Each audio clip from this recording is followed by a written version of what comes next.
Eh bien, chers amis internautes, rebonjour à vous parce que nous avons commencé quelque chose la dernière fois sur les processus d'écriture et de la création du livre que vous savez déjà comme moi.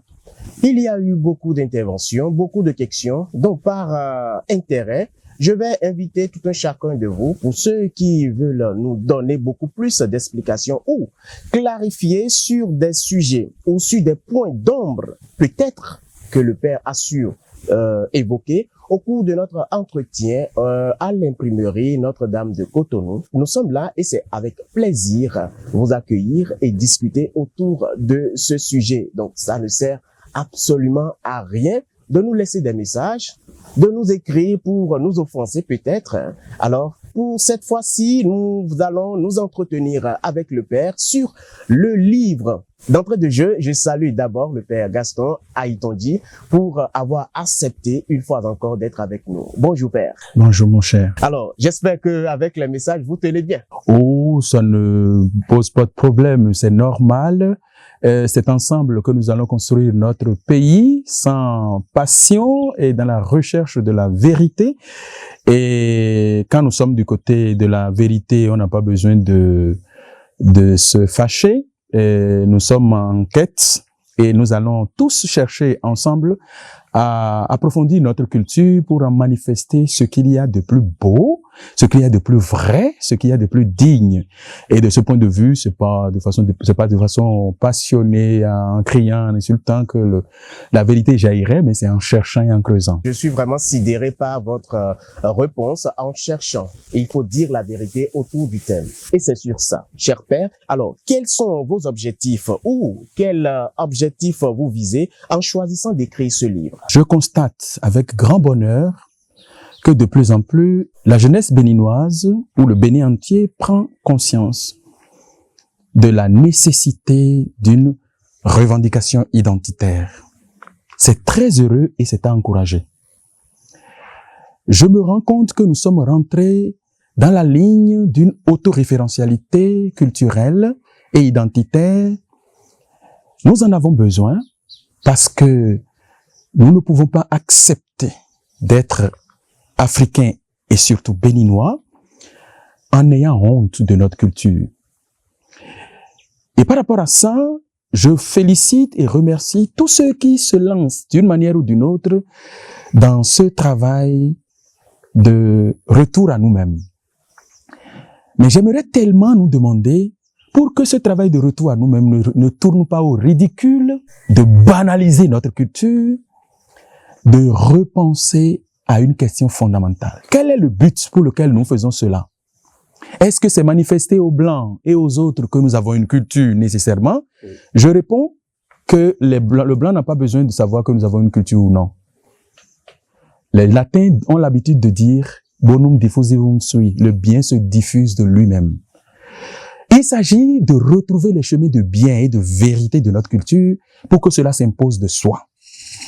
Et par rapport à ça, de la question des jumeaux, quand je me suis posé la question de savoir, est-ce que Dieu peut bien donner un enfant à un couple, fût-il des jumeaux, qui seraient frappés d'effroi, au point où, de fois qu'on aurait besoin de conjurer par des Yessous? Je me demande si nos amis internautes ne partagent pas la préoccupation. Et la deuxième préoccupation, c'est de savoir si, en réfléchissant par absurde, il y aurait un effroi lié à la gémellité des Wénon, des Hoho. Est-ce que c'est des dispositions humaines qui parviendraient à conjurer quelque chose que Dieu aurait mis? Ne prenons pas la place de Dieu.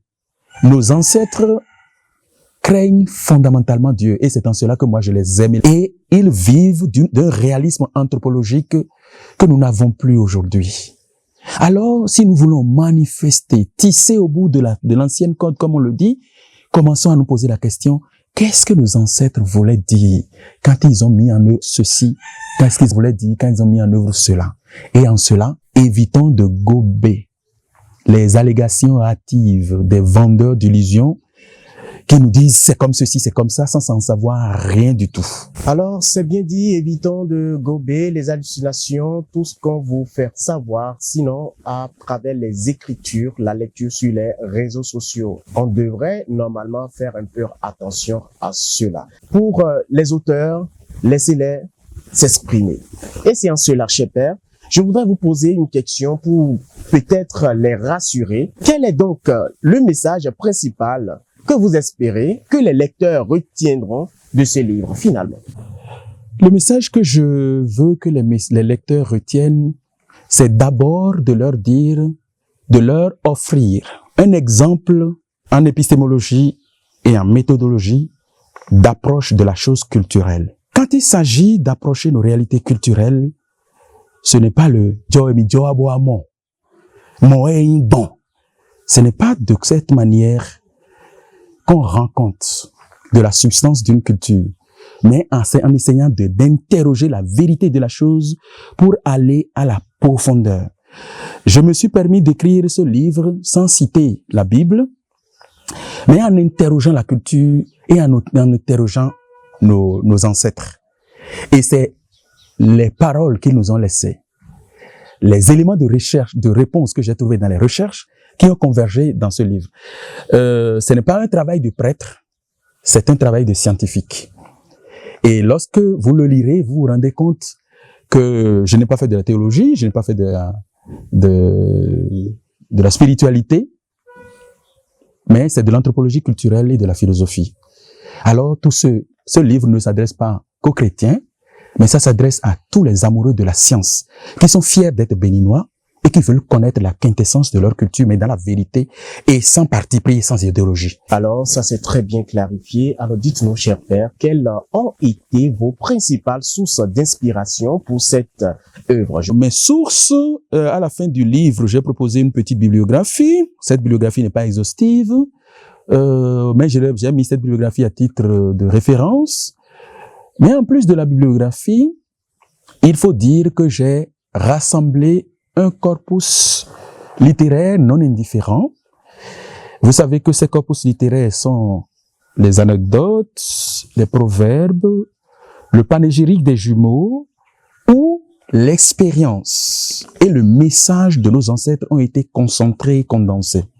J'ai aussi contacté beaucoup d'intellectuels communautaires, c'est-à-dire des gens qui sont de grands connaisseurs de la culture et qui aujourd'hui ne veulent plus que l'on travaille à une promotion acritique de la culture, mais qu'on en restitue la substance pour le bien.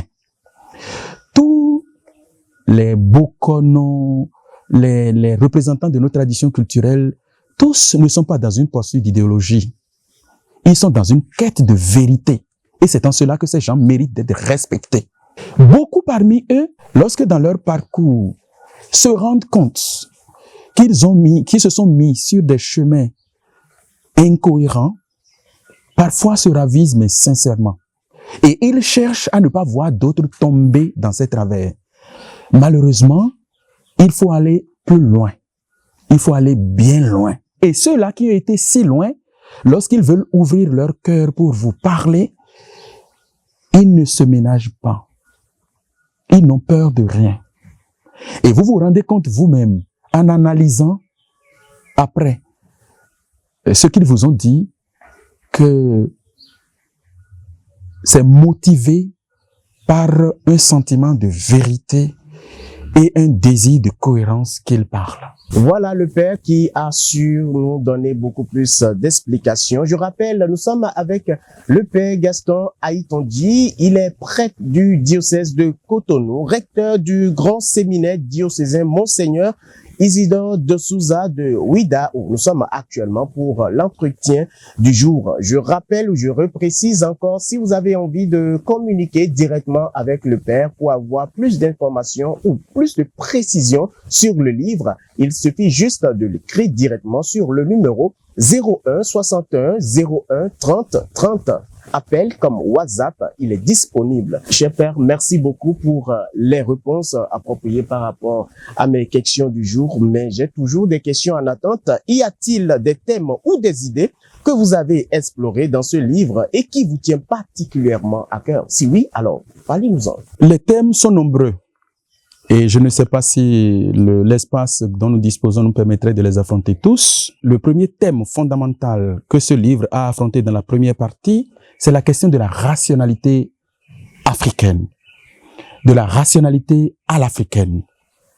Si la raison est une, les chemins de sa mise en œuvre sont pluriels.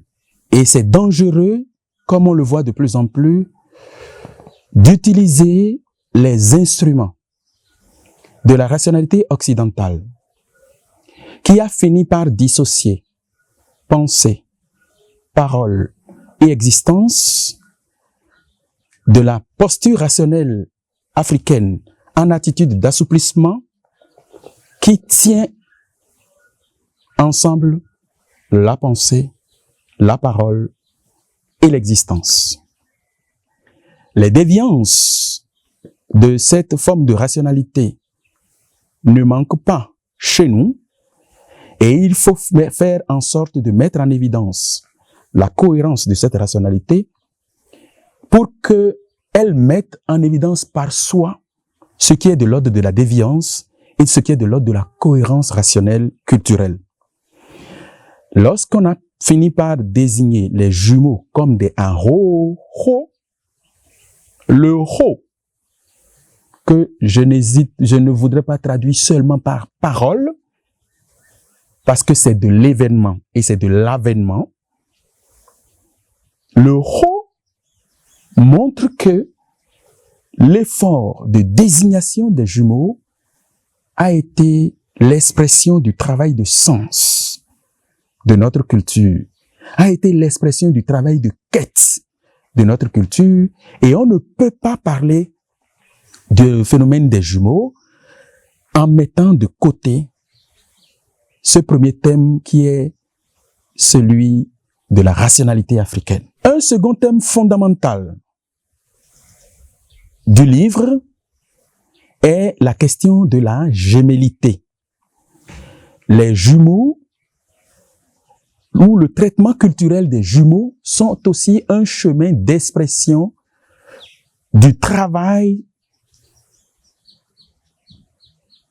du sens de la gémellité chez nous. Et la gémellité en Afrique est considérée comme un sehoui. C'est une marque, une signature de Dieu sur la créature. Chez nous, tout être vivant est créé en situation de gémellité, assous, assis, posé en attitude de griffe.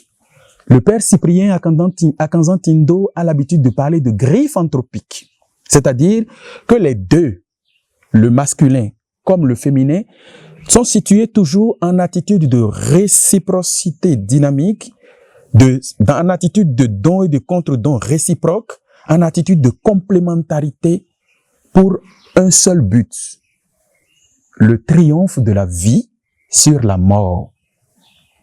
Dieu donc a marqué l'être vivant de cette gémellité qui se manifeste dans nos sexes pour dire à l'existence et particulièrement à l'homme que nous devons nous comprendre comme étant des coopérateurs de l'avant de Dieu, des coopérateurs de l'avant de la vie avec Dieu qui est vie lui-même.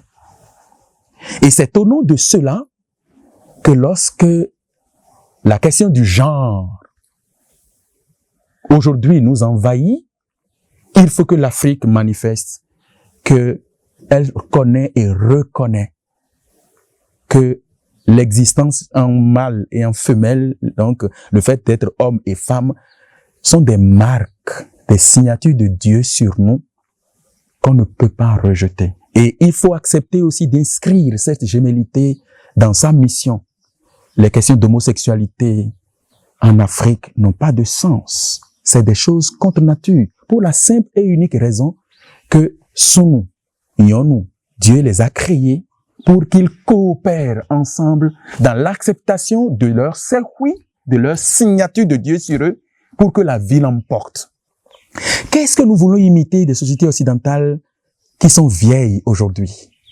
Parce que ils ont rejeté, mis de côté cette mission que Dieu a inscrite dans l'existence de l'homme, dans l'anthropologie de l'homme, dans l'ontologie de l'homme. Quel avenir nous voulons pour notre Afrique en faisant la place à ces idéologies qui font leur preuve chez eux? Les Américains l'ont dit à plus d'un titre, le chemin de la déchéance morale est en train de conduire l'Occident tout droit dans le mur. Et il faudrait que l'Afrique, dans sa revendication, se pose la question, où est-ce que nous voulons amener notre continent africain en nous comportant ainsi? Le troisième thème que ce livre a abordé, c'est celui de l'inculturation. Si l'Église s'ouvre résolument à cette perspective d'approche pastorale et missionnaire, ce n'est pas pour dire ou pour nous confirmer dans un élan de revendication identitaire et culturelle acritique.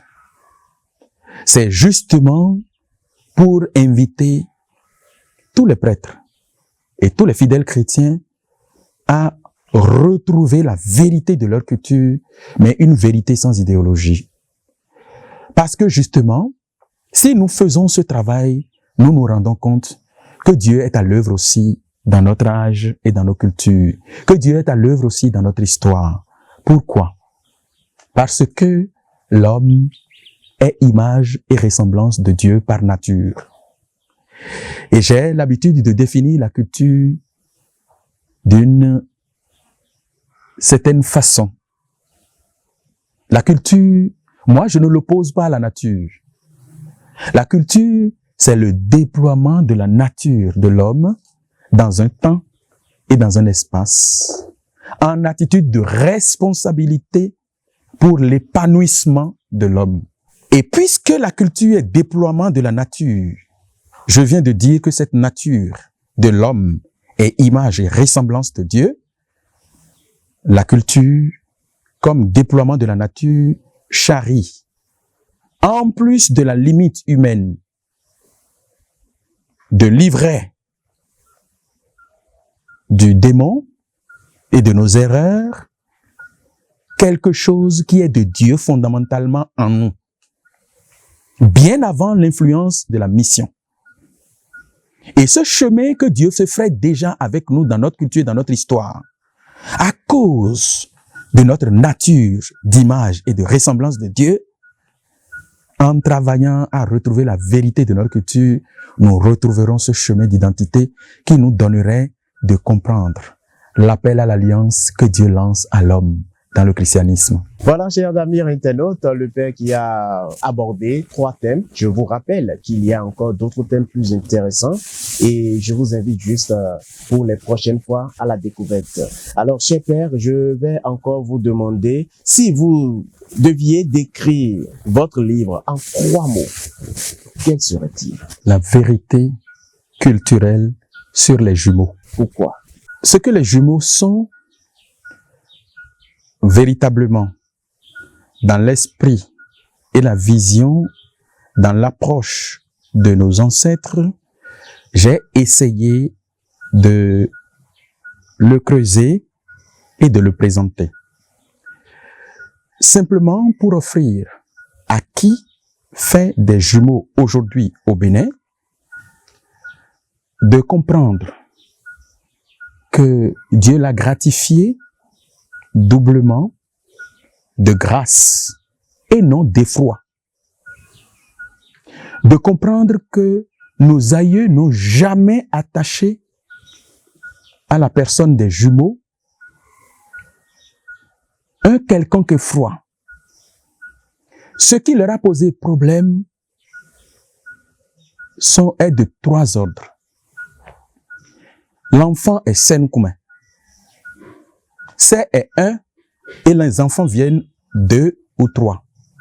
Faut-il dire qu'ils sont Senoukoumé, selon nos ancêtres, au risque d'offenser Saint en insinuant implicitement que son visage serait double ou triple? Nos aïeux se sont retenus. C'est l'attitude d'assouplissement dont je parle. 2. Si ensemble, ils manifestent le même visage, pourquoi rencontre-t-on des jumeaux qui ne se ressemblent pas ou qui sont de sexes différents? Aujourd'hui, on parle de... Pour eux, les jumeaux homozygotes s'expliquent comme communion pour manifester le même visage de sexe. Mais les jumeaux dizygotes, nos aïeux ne comprennent pas.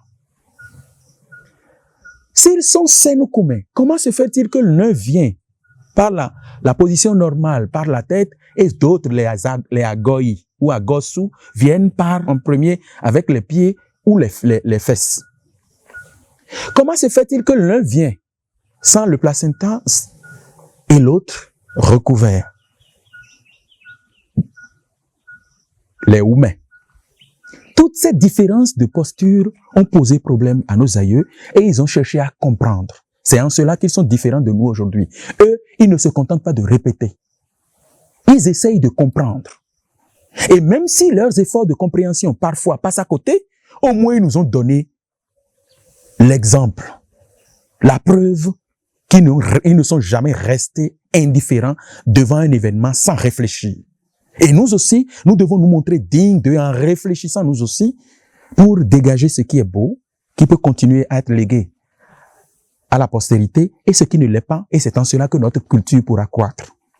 La troisième chose qui leur a posé problème, surtout, c'est le taux de mortalité élevé dans le rang des jumeaux.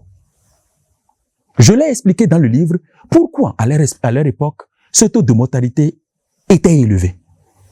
Et pour nos aïeux, c'est comme si, parce qu'ils ont choisi de ne pas en parler, de se taire, leur silence a engendré peut-être un drame. C'est en cela qu'ils ont changé leur posture d'assouplissement, qu'ils ont exprimé en disant que les jumeaux sont à ro-ho, en ro-ho, aboie, rugit pour frapper le sort qui fait que les jumeaux meurent fréquemment. Mais leur rugissement a consisté en un certain nombre de choses. Ils ont consulté le Fa. Le Fa a dit, et non, on ne se fâche pas auprès des jumeaux, on ne reste pas en attitude d'inimitié, donc on vit une vie charitable. Et ce qu'on dit dans ce cas des jumeaux vaut aussi pour les enfants en situation monocéphale. Le vivre en harmonie est une valeur que nous devons tous cultiver, que nous soyons pères de jumeaux ou pas. Mais malgré ça, nos aïeux se sont rendus compte que les jumeaux continuent de mourir, le taux de mortalité continue d'être élevé. C'est de ça que le proverbe fond. C'est ça que ce proverbe illustre.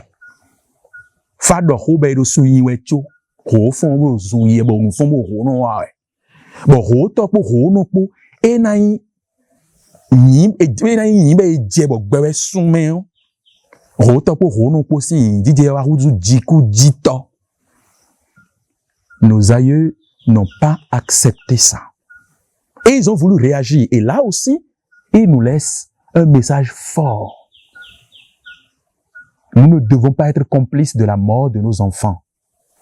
On a légalisé l'avortement aujourd'hui sous prétexte de libérer ou d'aider la femme. Mais nos ancêtres n'ont jamais été complices de la mort de leurs enfants. Ils se sont battus à leur manière. Et nous aussi, nous devons nous battre à notre manière pour sauver nos enfants et non pour les livrer ou les tuer. Et par rapport à ça, ce qu'ils ont mis en œuvre, c'est les Yessou. Parce que ils n'avaient pas de chemin de compréhension scientifique, de drame qui les exposait à ce taux de natalité élevé. Alors, ils ont mis en œuvre les Yessou, dont j'ai parlé dans le livre, avec leurs limites à chaque fois. Vraiment, c'est passionnant, oui, édifiant aussi d'écouter, avoir ce genre de notions sur ce livre. Cher Père, je vais vous demander juste de prendre 2 yessons. Sinon, oui, 2 yessons. Et donnez-nous les avantages. Parce qu'il y a plusieurs autres rôles au Bénin, comme à l'extérieur, bien sûr, qui voudraient savoir. Puisque vous ne m'en demandez que 2, je vais prendre le Ahikulekule et le Atinkpavi. Pourquoi nos aïeux avaient prévu le Ahikulekule? Les parents de jumeaux, puisqu'il n'y avait pas d'échographie, d'exploration échographique obstétricale, pour se rendre compte à l'avance que c'est des jumeaux qui arrivent, le trousseau, vous comprenez bien que lorsqu'on le prépare, c'est un seul enfant qu'on entend. Quand 2 arrivent, nos aïeux sont paniqués. Ils ne savent pas ce qu'il faut faire. Et pour compléter, son mayahio à Kwenwe. Et quand on dit ça chez nous, ça a un grand sens. À l'époque, les jours de marché, c'est tous les 5 jours. Et il faut aller au marché d'abord, attendre le jour de marché pour compléter le trousseau. Alors, pour cette raison, on se contente d'abord, pour ne pas se montrer injuste, en habillant l'un et en laissant l'autre, de les enrouler dans des tissus de fortune d'abord. Et c'est pour ça qu'on appelle les jumeaux dans le panégyrique, nous qui jamais vu kodide, avant qui jamais vu kodide. Mais pour que ces jumeaux ne restent pas nous qui jamais vu, et avant qui jamais vu, nos aïeux ont pensé à une forme de solidarité. On court à travers ce rite pour organiser comme une quête de solidarité pour aider les Roto et Rono dans cette situation-là. C'est cela le Ahikulekule. Et quand on va au Ahikulekule, le panégyrique des jumeaux dit, le père pense qu'il sera soulagé par rapport aux dépenses que la venue des enfants représente pour lui. Mais quand on revient de ce marché, tout ce qu'on apporte, ça fait seulement la joie de la mère. C'est pour ça on appelle les jumeaux donc Donc, aujourd'hui, que nous avons la possibilité, et c'est beau, du suivi des grossesses qui permet non seulement de parer aux défaillances minérales et nutritionnelles qui étaient à la base de la mortalité élevée dans le rang des jumeaux, de la mauvaise croissance, du mauvais développement des enfants dans le sein. Aujourd'hui que nous avons la prospection obstétricale qui permet de savoir à l'avance que c'est des jumeaux et de s'y préparer, je ne pense pas que ce rituel soit encore d'actualité. Quand quelqu'un me rencontre dans la rue et me dit « je réponds toujours « échographie codée ». Le deuxième Yesu que je prends est celui de Atinkpavi. L'enfant en milieu culturel fond est Senukoumen. Et nos ancêtres, nos aïeux, nos précepteurs à l'école de la vie se sont confrontés à la difficulté de comment identifier les jumeaux à un Senukoumen.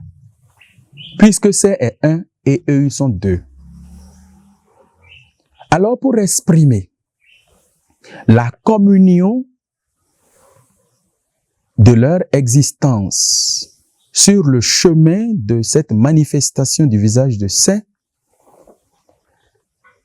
les aïeux les ont appelés Ronvidokpo Agidawe, une seule rythmique délivrée au moyen de 2 baguettes. Le sens, c'est que les 2 individualités, les 2 jumeaux ou plus, seraient animés par un seul et même esprit, c'est dire que les jumeaux partageraient ensemble une seule et même âme.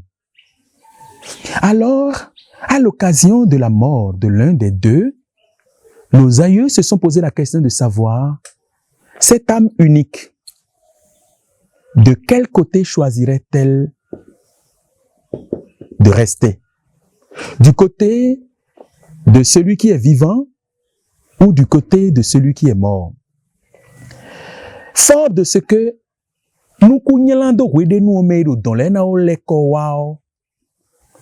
nos aïeux se sont dit, mais le risque est grand que l'âme choisisse le côté du défunt. Et dans ce cas, le risque est grand aussi que les deux s'entendent pour revenir chercher la partie manquante qui est le jumeau survivant. Alors, pour tromper l'âme et lui donner l'illusion que la gémellité est toujours constituée sur terre, nos aïeux ont inventé ce Yesu. De ating pa vie, ating webek pa boyodo vie, ating webek pa bein vie, pour suppléer au manque de l'autre et donner l'illusion à l'âme que les deux, la gémellité est toujours présente sur la terre. L'intention, c'est de maximiser les chances de survie de celui qui n'est pas mort. Comme vous le voyez vous-même, cette pratique, ce Yesu, est basée sur une approche d'anthropologie fausse. Il n'existe aucune personne qui partage son âme ou son esprit avec un autre. Du coup, si aujourd'hui nous sommes convaincus de cela, est-ce qu'un tel Yesu vaut la peine d'être continué? Et dites-moi la vérité, pour tromper une âme, a-t-on besoin vraiment d'un ating pa vie pour la tromper? Et est-ce que cette pratique a empêché le taux de mortalité des jumeaux à leur époque de continuer d'être élevé? Non. Mais nous devons, avec eux, tenir ceci. Ils se sont battus pour faire de leur mieux, pour œuvrer à la survie de leurs enfants. Aujourd'hui, voulons-nous utiliser les mêmes chemins pour bâtir, pour œuvrer à la survivance de nos enfants, nous montrer dignes de nos ancêtres? Normalement, nous devrait nous aider à trouver les chemins plus adaptés et plus réalistes, plus vrais. Ainsi soit-il, je vais dire, vous avez maintenant 2 Yesu. Or, il existe plusieurs. Et pour ceux qui veulent encore en savoir plus, vous avez le numéro du Père que j'ai annoncé. Et pour ceux qui ont des difficultés à joindre le Père, faites juste un tour sur le livre, faites la lecture et vous comprendrez, vous aurez l'information vraie qu'il faut. Cher Père, si vous pouvez changer une chose à votre livre, une fois publié bien sûr, qu'est-ce que cela devrait être? Si je dois changer quelque chose au livre, c'est peut-être sa taille. J'ai vraiment tout mis en œuvre pour que le livre soit le moins volumineux possible pour être très facile d'accès. Mais dans le désir aussi d'expliquer les choses de la façon la plus exhaustive ou de tendre le plus possible vers une explication plus approfondie et plus complète, j'ai été surpris que le livre en arrive à 200 pages. Je le regrette, non pas que je ne veuille pas écrire un grand livre, mais c'est mon désir que beaucoup aient la possibilité de lire et de comprendre pour que vraiment nous construisions une vérité culturelle dans ce sens autour des jumeaux et leur donner eux aussi de s'épanouir, de vivre leur existence sans appréhension et sans susceptibilité, sans crédulité. Le livre en 200 pages, ce n'est pas 200 mots et ce n'est pas beaucoup non plus. J'invite tout le monde à faire la lecture et mieux comprendre les choses, puisque les oui-dits de gauche à droite ne donnent pas trop raison, mais allons ou passons à l'essentiel. Ainsi, je vais demander au Père Gaston Aïtondi, qu'est-ce que vous avez à l'endroit de ces jeunes qui n'ont pas encore en connaissance ce livre qui est là? Autrement dit, c'est une manière de vous demander un petit message à l'endroit de ces jeunes qui n'ont pas encore eu cette chance de croiser vos écritures. Chers jeunes, je vous aime beaucoup. Et avec vous, je partage la fierté d'être béninois. Parce que c'est notre circuit. C'est la signature de Dieu sur nos personnes. Et nous devons en être fiers, heureux, orgueilleux. Mais de quoi voulons-nous être fiers dans notre culture? C'est un cortège de baratins? Ou bien ce qui est fondamental et devant lequel tout visage, toute pensée, toute réflexion incline la tête.